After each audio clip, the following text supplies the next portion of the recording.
In today's episode of the Daily Brief, I'll talk about two interesting stories. I first talk about Japan's auto industry, and finally, I talk about the impact of the Israel Iran escalation on markets. Welcome to the Daily Brief show by Zerodha, where our aim is to simplify the biggest news in the financial markets in a way that's one level deeper as compared to news channels. I'm your host Akshara, and today is Monday, 16th June.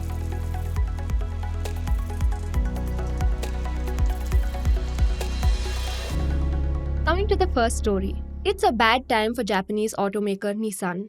In 2024, it posted its second biggest ever annual loss. Then, 4 months ago, Nissan and Honda cancelled a potential blockbuster merger. Now it plans to fire 15% of its global workforce and is looking to scale back production. Now, this is not an isolated incident. Toyota, which is currently the world's largest car maker by sales volume, forecasts a 35% fall in profits from the previous year. Most major Japanese automakers have recorded declines in production in the last 12 months, with the overall market falling by 6%, which is the biggest since 2020. Now, these are all symptoms of deeper issues in the Japanese auto industry. From sheer global dominance a few decades ago, Japanese companies now find themselves with their backs to the wall, facing increased global competition and geopolitical tensions. But arguably, they have nobody to blame but themselves. So, how did Japan build its car industry? To understand Japan's plight today, you need to understand how Japan first came to dominate car making all over the world. Japanese automakers are usually organized in what's called a keiretsu. A keiretsu is a network of companies characterized by a major car company linked to a large bank and surrounded by a network of suppliers that are somehow both loyal to the network even as they compete with each other. And the car company forms the commercial heart of this arrangement. Banks provide financing to the entire network, while the constellation of suppliers provides parts to the company. Often, these networks have substantial amounts of cross ownership. This is what Toyota's keiretsu structure looks like, for instance. This unique system had powerful advantages. Risks were shared across the members of the keiretsu structure, which made it easy for its members to obtain low interest rate loans, both from keiretsu banks and other institutions. These relationships were structurally long term. If the main company was in financial trouble, its linked companies could help out. For example, in 2005, members of Mitsubishi's keiretsu bailed Mitsubishi Motors out with $5 billion.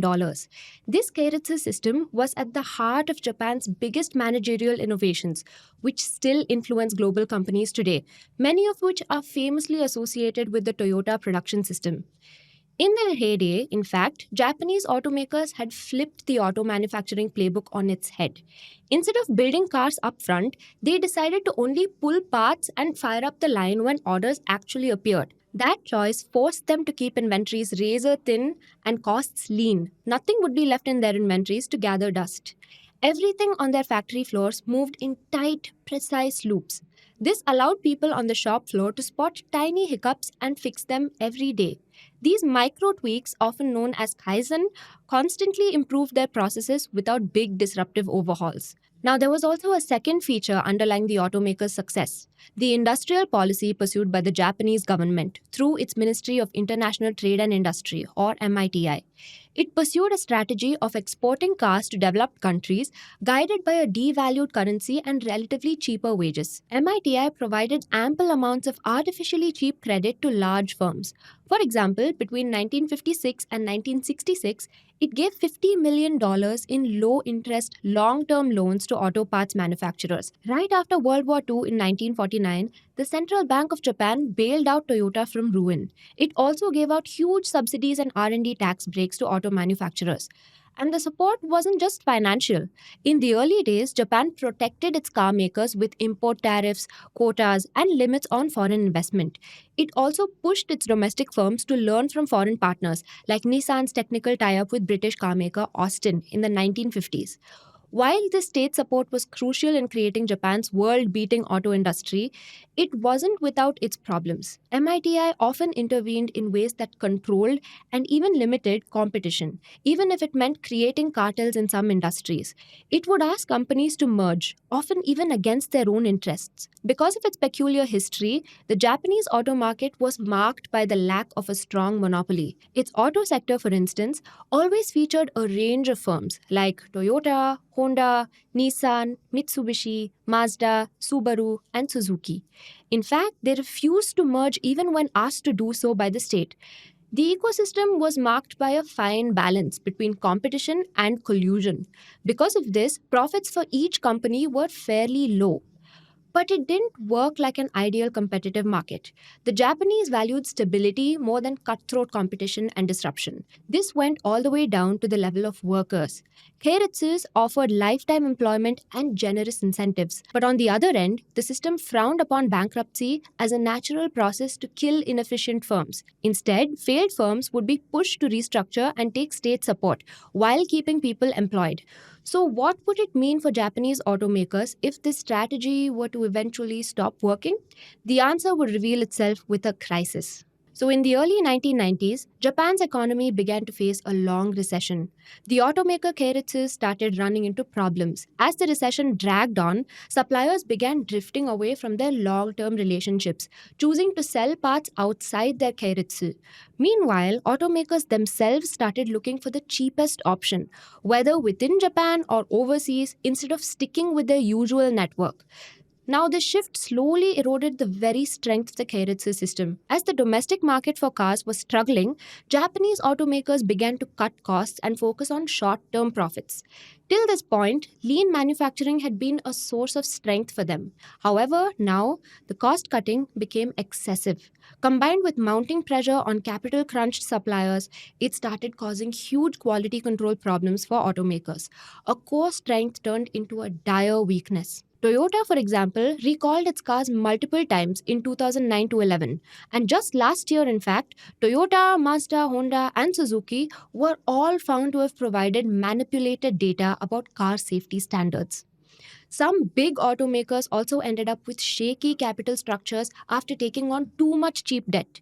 This became a serious problem, especially for Nissan.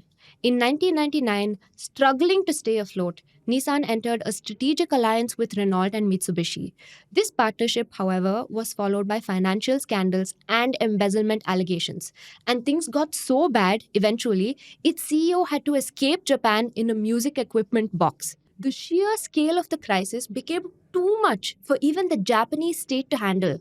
For two whole decades, Japan pursued zero interest rates to stimulate its economy. It also implemented approximately 30 fiscal expansion packages since the 1990s. But these failed to solve the auto industry's problems. And why is that? This is because of two reasons. Artificially cheapened credit and fiscal stimuli indirectly propped up badly run firms. The state was reluctant to let these firms go bankrupt, which meant that its spending didn't always go to productive firms.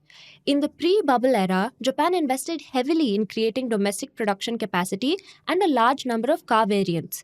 But when things turned bad, this turned into structural overcapacity. Cheap capital only worsened this. In short, Japan ended up spending too much for the returns it was getting.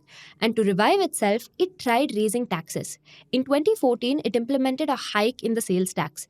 Within a year, car sales plunged by 5.5%. The Japan Automobile Manufacturers Association, or JAMA, openly criticized the hike for hurting demand and delaying recovery.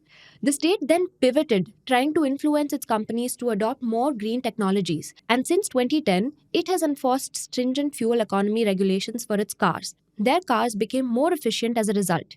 But at the same time, the regulations made it more expensive for consumers to maintain their cars. It paired these regulations with industrial strategy. The government provided incentives and subsidies for two technologies: fuel cell and hybrid electric gasoline vehicles. The first of these was an outright failure. Fuel cells run on hydrogen, generating electricity to power the car. Starting in the 2000s, Japan pushed for more hydrogen powered cars and the infrastructure needed to produce hydrogen. But hydrogen is expensive to produce, store, and transport, while fuel cells themselves are fairly costly to make. And due to these high costs, fuel cell electric vehicles, or FCEVs, have not seen widespread adoption. Only 8,283 fuel cell vehicles by the end of July 2023, which is a far cry from the 800,000 vehicle target set for 2030. And because of this lack of demand, Japan didn't invest in setting up more hydrogen infrastructure either, effectively dooming the project. On the other hand, Japan did succeed with hybrids. Japanese automakers saw them as a more effective strategy for low carbon vehicle sales than EVs. For example, Toyota followed a multi pathway strategy towards decarbonization, which involved a mix of hybrids, fossil fuel cars, and EVs. But this success came with an opportunity cost. Japan neglected battery electric vehicles or BEVs, and this, as we'll soon see, became a key vulnerability. Ironically, the rise of China's auto sector was owed to some extent to Japan. To survive their domestic market crisis, Japanese automakers looked to make investments overseas, and China invited them to make joint ventures with their domestic firms. Only China dictated its own terms to these companies. It negotiated for access to advanced manufacturing techniques and production know how in exchange for market access. This helped China build a formidable fossil fuel car industry. But unlike Japan in the 2000s, the Chinese state prioritized building BEVs. They made lithium battery research a key component in their 5 year plans. From 2009 to 2023, the Chinese government provided over $230 billion in subsidies and tax breaks to companies in the full value chain of BEVs, from battery companies like CATL to fully vertically integrated car makers like BYD. The cost of lithium powered battery packs fell dramatically. Despite the uncanny similarities with Japan, the Chinese auto industry does have features that distinguish it from Japan. One big difference is how cutthroat the EV competition is in China. Unlike Japan, where stability was prized, Chinese companies are locked in a survival of the fittest race, constantly trying to outdo each other. The pace of change is breakneck. New models, better tech, faster improvements compared to Japan's more measured, incremental style. And the Chinese government is generally more willing to let weaker firms fail, unlike Japan's cautious approach to bankruptcy. Secondly, many of China's car makers were state owned, and many of Japan's joint ventures with Chinese firms were with state owned companies. These state enterprises became an important driver of Chinese control over the BEV supply chain. Today, they manage the upstream chain, which involves raw material, while the downstream chain, involving car manufacturing, is dominated by private players. China's system pushed many of its auto companies to failure. But those that thrived, like BYD, went for high levels of vertical integration where they control most of their supply chain, which is a contrast to the keiretsu approach. This allowed Chinese firms to reduce costs, shorten development cycles, and maintain quality control.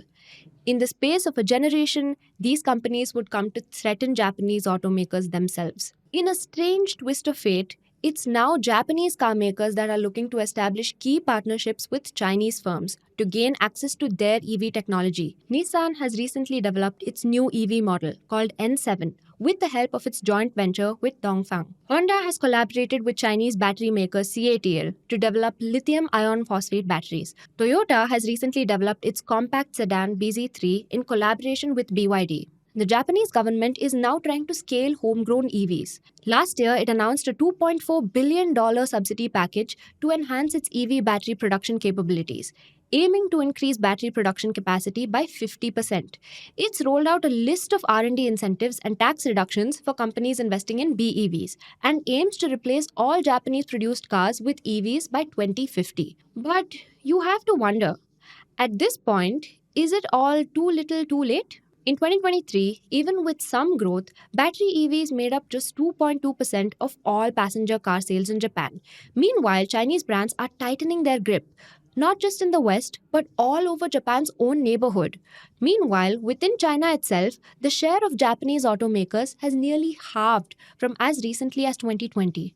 As tensions between China and the US rise, Japan is trying to break free and build its own BEV tech. But for now, it's still heavily dependent on China for things like batteries. On top of that, Japan's population is aging fast and shrinking, which is a tough backdrop for any long-term revival.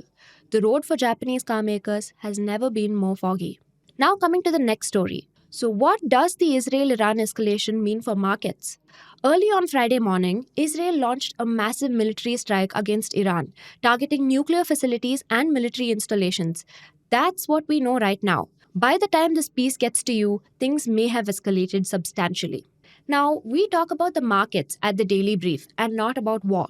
We don't have anything particularly intelligent to say about military strategy, but an event like this hits your wallet too. In fact, this could be a critical moment that upends global energy markets, perhaps even in ways that you don't expect. So let's break down what happened, why it instantly sent oil prices up by more than 7%, and what this means for everything from your gas tank to food prices around the world. So here's what we do know at the time of writing this.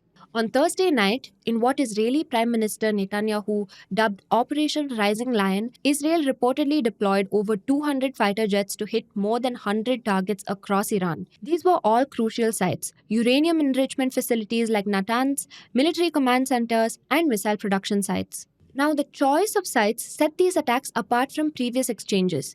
Israel didn't even try to avoid Iran's nuclear sites. In fact, they went straight for them. The attacks took a serious human toll. Several high ranking Iranian military commanders were reportedly killed.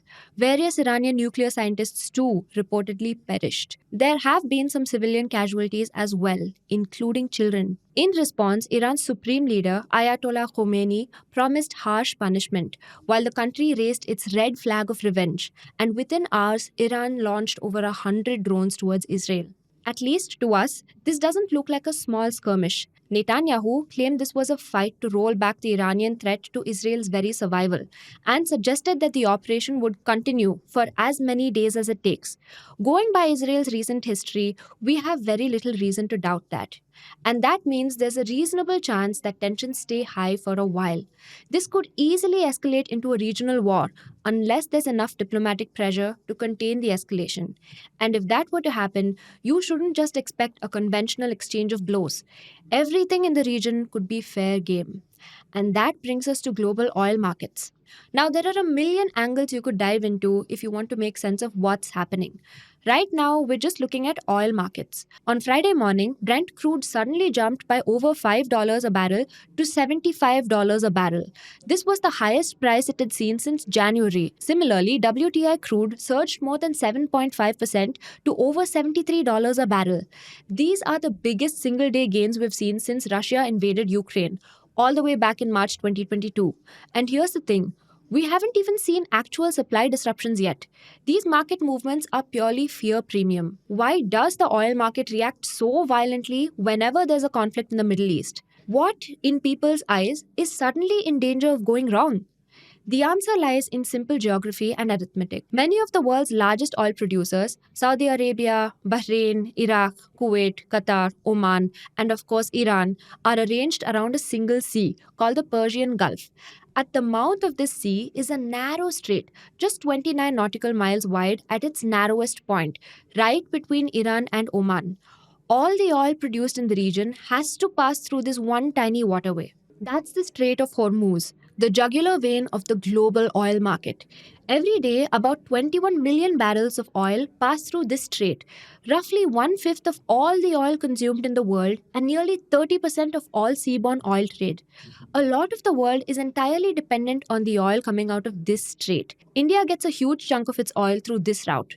So do the other towering economies of the region, like China, Japan, and South Korea. Even the world's largest oil producer, the United States, still imports about 500,000 barrels a day from the Persian Gulf through Hormuz, even after its shale boom.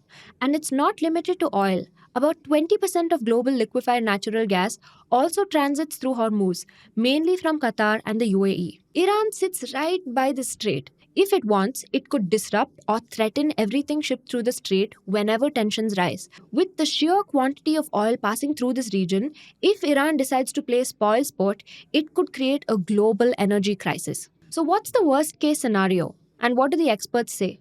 ING's commodity strategists have painted some stark scenarios. If Iranian oil exports alone get disrupted, even if the Strait of Hormuz is left alone, we're talking about 1.7 million barrels per day that alone could cause major price spikes. Now, most Iranian oil exports go to China at discounted prices.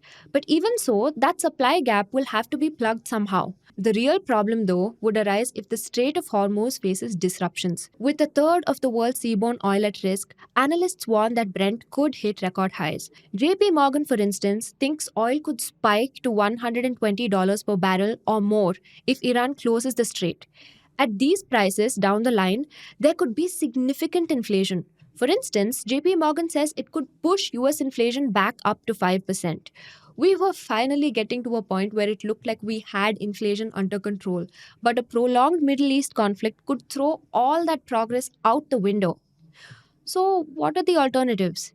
Now, to be fair, the risk of a complete Iranian blockade is relatively low. The strait has never been fully closed in recorded history. Even so, what happens if the Strait of Hormuz does get blocked? Suddenly, any oil laden ship destined for anywhere in the world would be trapped. Consider a ship carrying Persian Gulf oil to Europe ships. Normally, it would pass through Hormuz, then turn around the Red Sea and cross over to the Mediterranean through the Suez Canal. But if Hormuz is blocked, that oil can't even start this journey. The only alternative would be to transport oil overland through pipelines. And there, the options aren't great. Saudi Arabia has an east west pipeline that can bypass the strait, but that can just move about 5 million barrels per day. The UAE has a smaller pipeline to Fujairah. Combined, these alternatives might pull out about 3 to 4 million barrels per day out of the 21 million that normally flows through Hormuz. The world still loses access to roughly 17 to 18 million barrels per day with no realistic short term alternatives. Iran knows this leverage intimately. By just threatening shipping in those narrow waters, they can still choke off everyone else's supply, and that gives them a lot of power. But what about safety nets? Now, the world does have reserves of oil to deal with a situation when new supplies get choked. OPEC, for instance, has spare production capacity of more than 5 million barrels per day, mostly sitting in Saudi Arabia and the UAE. The International Energy Agency also has 1.2 billion barrels in emergency stockpiles across member countries. In a normal supply disruption, this spare capacity and these reserves could help stabilize markets. But there's a catch. Most of that spare capacity is also in the Persian Gulf. And if we're dealing with Strait of Hormuz disruptions, that safety net becomes useless. It's like having a fire extinguisher locked in a burning building. Now, there's another hidden story within this story which could hit your grocery bill just as hard as higher gas prices: fertilizers. The Middle East and North Africa region, what we call MENA, is absolutely crucial for global fertilizer production. The region produces about 30% of the world's nitrogen fertilizer exports, and many of its top producers like Qatar, Saudi Arabia, and Oman surround the Persian Gulf. These are ripe targets in the current conflagration. All of this comes in a backdrop of fertilizer prices that are already climbing. According to the World Bank, by April this year, global fertilizer prices were 11% higher than they were last year.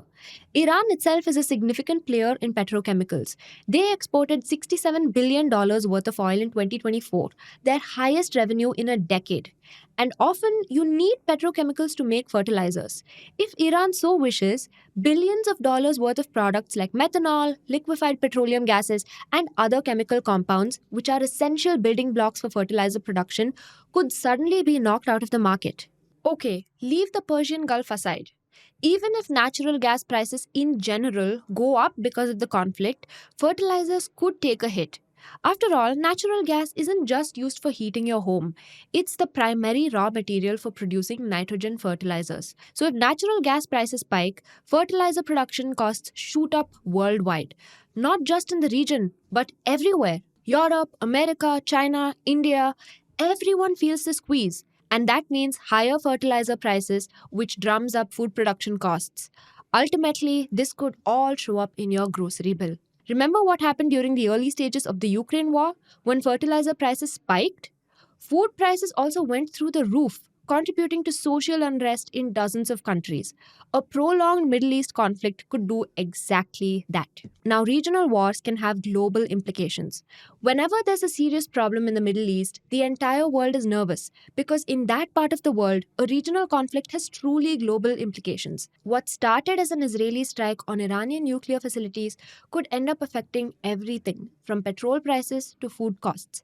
And the consequences could last for months or even years to come. Now, coming to the tidbits. Reliance Industries, through its affiliate Siddhant Commercials, has sold 3.5 crore shares of Asian Paints in a block deal worth Rs 7,704 crore. The shares were offloaded at Rs 2,201 apiece, slightly below the previous close of Rs 2,208.8. The sale reduces Reliance holding in the company from 4.9% in March 2024 to just 0.9%, making a major exit after nearly 17 years of investment. The transaction comes amid growing competitive pressure in the paints sector and potential antitrust scrutiny faced by Asian Paints. The sizable offload adds near-term supply overhang to the stock, which has underperformed the Nifty 50 for 2 consecutive years. The move also reflects Reliance's ongoing capital rotation strategy as it repositions its portfolio. Now coming to the next tidbit. The National Highways Authority of India, or NHAI, is set to raise Rs 20,000 crore through 2 rounds of its National Highways Infra Trust, or NHIT INVIT, in FY26. This marks a departure from its earlier approach of a single annual invocation. The proposed monetization includes 24 highway stretches totaling 1,472 kilometers with a larger target of Rs 50,000 to 60,000 crore under consideration. These rounds follow a strong monetization record, with the highway sector having already achieved Rs 1.58 lakh crore against the Rs 1.6 lakh crore NMP1 target for FY22 to 25. NHAI will also auction assets to private INVITs under the toll operate transfer model for the first time. NHIT currently counts over 350 institutional investors, and a public INVIT is in the pipeline to widen participation. This move aligns with the Rs 10 lakh crore NMP2 goal set for FY26 to 30, where highways are expected to contribute Rs 3.5 lakh crore. Now coming to the last tidbit. Between March and May 2025, Foxconn exported nearly $3.2 billion worth of iPhones from India, with 97% of that volume headed to the United States, a sharp increase from the 2024 monthly average of just 50%. In May alone, iPhone exports to the US reached nearly $1 billion, while March saw a record $1.3 billion, marking the highest ever monthly figure. Tata Electronics also witnessed a rise in US bound shipments, climbing from 52% in 2024 to 86% in March-April 2025. Apple reportedly chartered flights in March to ship $2 billion worth of iPhones and sought faster customs clearance at Chennai Airport, aiming to reduce processing time from 30 hours to 6. These shifts come as Apple prepares for possible tariff hikes in the US on Chinese imports. Foxconn has committed $1.5 billion to expand its manufacturing footprint in India, underscoring the ongoing strategic realignment of Apple's supply chain. That's all the news I have for you today. Thank you so much for watching, and see you in the next one. Disclaimer: this content is for informational purposes only. None of the stocks, brands, or products mentioned are recommendations or endorsements.